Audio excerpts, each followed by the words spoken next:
Hello friends, मैं मोनिका, आपकी gardener दोस्त। आज आपसे ये हिबिस्कस की विंटर केयर की बात करूंगी। देखिए, अब सर्दियां आ गई हैं और इस प्लांट को हमें पता है इसको बहुत ज़्यादा धूप और थोड़ी सी गर्मी में ये फ्लावरिंग ज़्यादा करता है। और आपको एक चीज़ दिखाऊं, हमारे यहाँ जैसे वैसे क्या होता है कि सर्दी में इसके फूल भी छोटे हो जाते हैं और कम बर्ड्स देना शुरू कर देता है ये।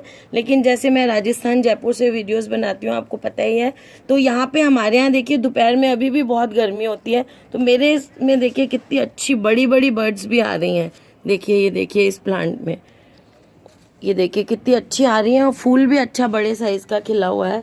तो लेकिन ये जो मौसम अभी चल रहा है सर्दियों का, इस मौसम में ये अब फूल देना कम कर देता है। मेरा भी ये बस एक ही प्लांट अच्छी तरह फूल दे रहा है।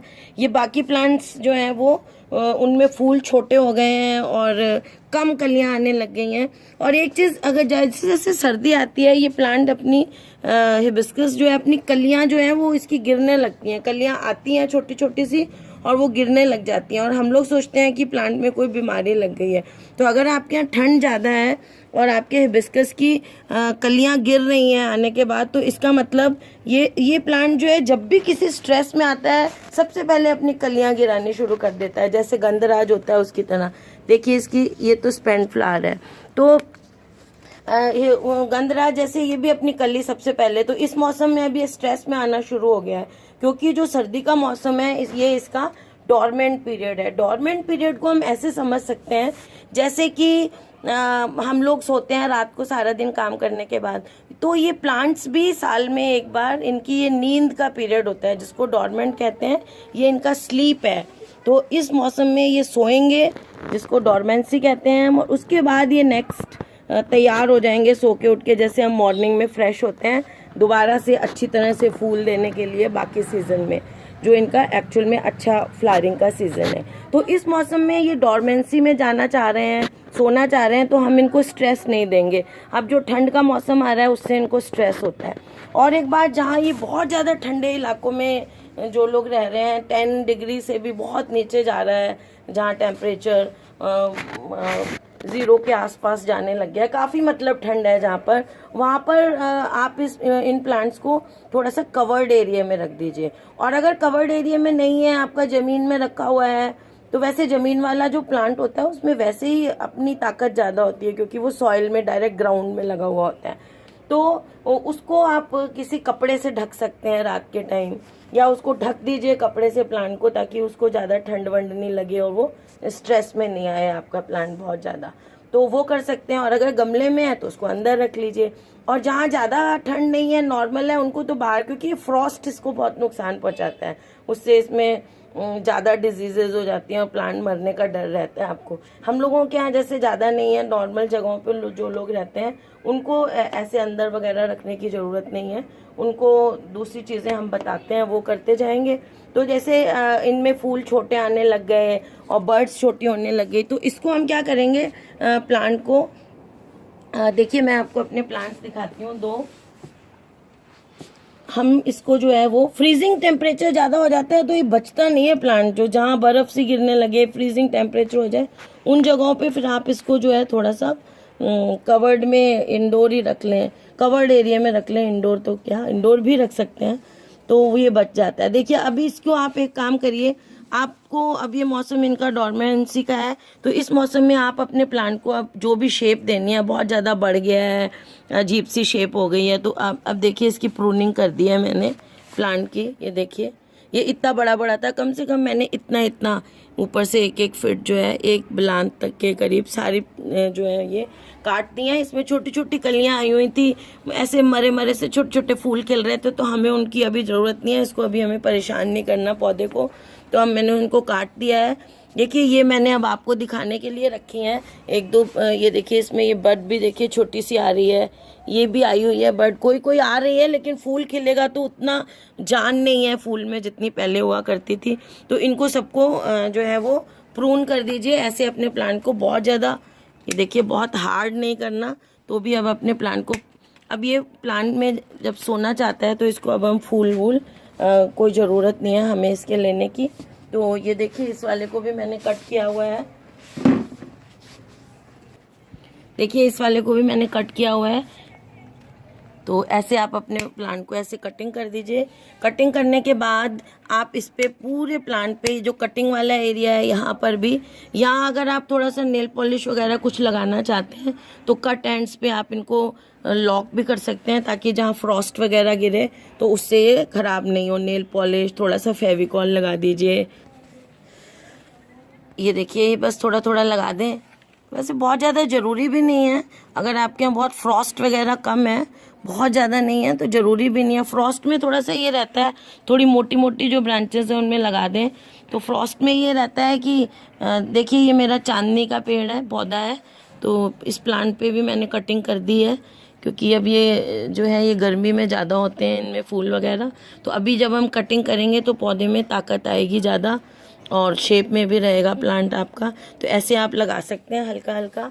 और उसके बाद आप इसमें अच्छी तरह से आप इस प्लांट को, उसके बाद अच्छी तरह से नीम ऑयल का स्प्रे कर दीजिए सारे प्लांट पे। नीम ऑयल अच्छी तरह स्प्रे और बॉटल में लेके नीचे से भी पत्तियों को अच्छी तरह से इसको अच्छी तरह स्प्रे कर दीजिए। अब क्या है, सर्दियों में इसकी पत्तियां भी कम होनी शुरू हो जाएंगी, तो इनको अच्छी तरह से स्प्रे कर देंगे। फिर अब हम इसमें कोई नाइट्रोजन फर्टिलाइज़र नहीं देंगे, जैसे ही गोबर खाद वगैरह, ऐसा आप इसमें कुछ मत दीजिए अब। और इसमें अब इसको कटिंग करने के बाद हम क्या करेंगे, नीम ऑयल का भी हमने अच्छी तरह से छिड़काव कर दिया, ताकि नीम ऑयल का छिड़काव आप 1-2 बार और कर सकते हैं सीजन में बीच में। अभी कटिंग के बाद तो एक बार नीम ऑयल का स्प्रे करिए। और उसके बाद हम इसको क्या करेंगे, ये देखिए ये पोटेशियम, ये देखिए पोटेशियम जो है, पोटाश जिसको मैं कहती हूँ, ये मार्केट में ऐसा भी मिलता है, वाइट कलर का पाउडर भी मिलता है। आप पोटाश मांगेंगे तो आपको जो है एग्रीकल्चर शॉप वाले पोटाश दे देंगे। तो देखिए ये जो पोटाश है, इसको लेकर अब हम ऐसे गमले के साइड में ऐसे ऐसे ऐसे डाल देंगे। ये देखिए ये गमले के साइड में ऐसे हम पोटाश डाल देंगे और इसको अच्छी तरह से मिक्स कर देंगे।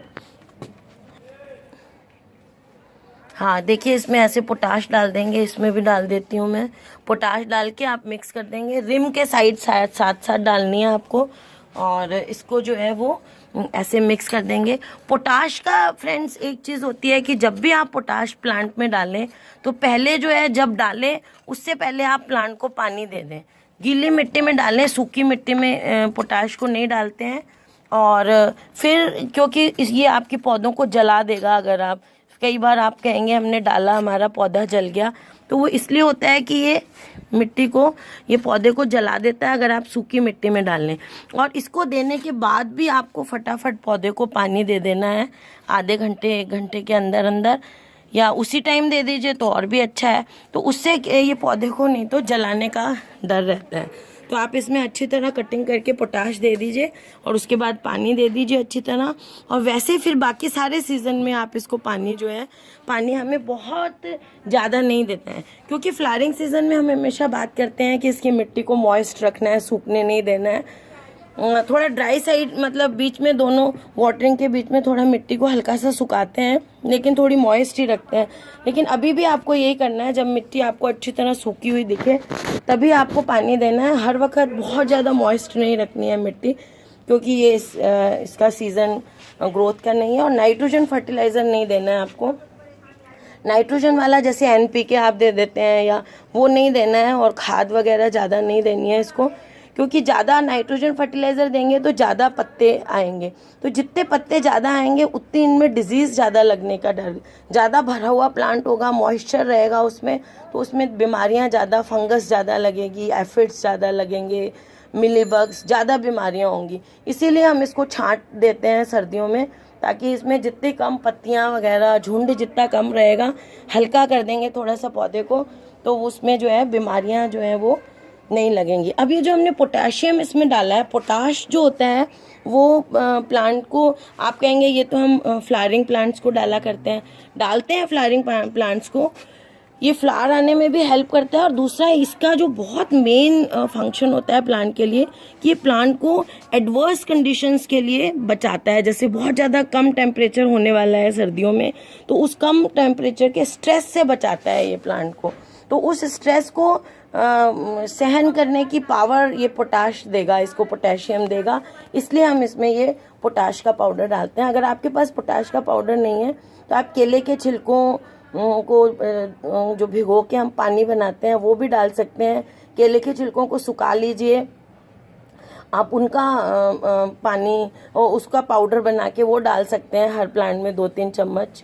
या फिर आप आलू के छिलकों को बॉईल करके, उन छिलकों को ऐसे नहीं डालना है, क्योंकि देखिए केला जो है वो डिकम्पोज जल्दी होता है, इसलिए हम केला इसमें डाल देते हैं।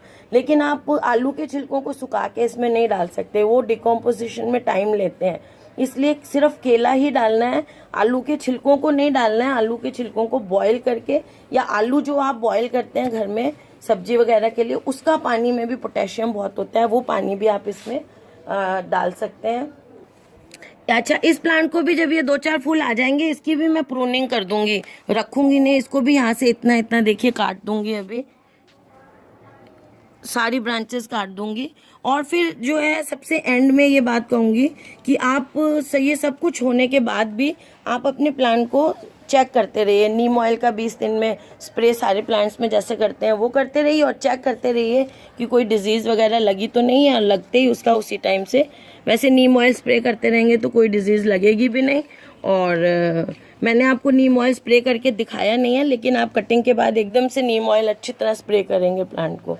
तो फ्रेंड्स, ये मैंने इसकी विंटर केयर बताई है। अगर ऐसी केयर आप कर लेंगे अपनी प्लांट की हिबिस्कस की सर्दियों में, तो ये बचा रहेगा और फिर नेक्स्ट सीजन में आप और भी अच्छी तरह से फूल देगा। फरवरी में फिर हम इसको खाद देंगे, फरवरी एंड में, तो फिर हमको ये आगे बहुत अच्छे अच्छे फ्लावर्स देगा। तो फ्रेंड्स, अगर आपको मेरा ये वीडियो अच्छा लगा तो इसे लाइक करिएगा, शेयर करिएगा और मेरे चैनल को सब्सक्राइब करिएगा। और देखिए, अब मैं आपको फर्न दिखा रही हूँ। ये ठंड के मौसम में फर्न कितना अच्छा ग्रो करता है, देखिए कितना अच्छा ग्रो कर रहा है ये। तो अगर आप लोगों के पास भी फर्न है तो इस मौसम में ये बेस्ट ग्रो करता है, देखिए कितना अच्छा लग रहा है ये। तो फ्रेंड्स, ओके फ्रेंड्स, बाय।